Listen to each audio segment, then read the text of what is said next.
Alright, we're going to be installing, or I guess reinstalling this G1 air intake for my boy here.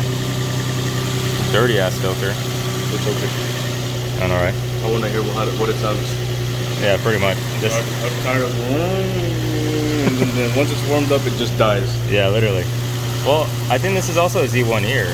Yeah. So I don't know if you need to change anything then. I don't know, because what we're gonna do is we're just gonna take this part off right here, this okay. part and this part.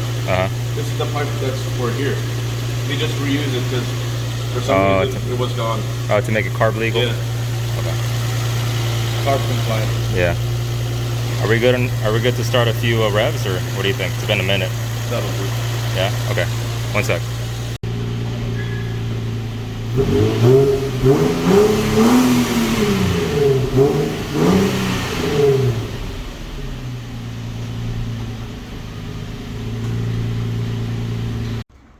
Okay, so we pretty much have everything together.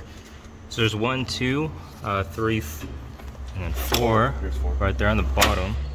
It's all 10 millimeters. And then there's 2 clamps here, one for the intake kit here, and then damn, I'm tired. And then 2 clamps here, 2 clamps here. This is tightened already, as you can see. Pulling it with all my might. And then there's also one singular hose that we kind of twisted to go into that with a clamp. Really hard to get in there, but there it is. Boop. And then we'll do some sound clips of the after. Yeah, we're just gonna tighten these up, and that's it. That's it, yeah. Oh, let's go.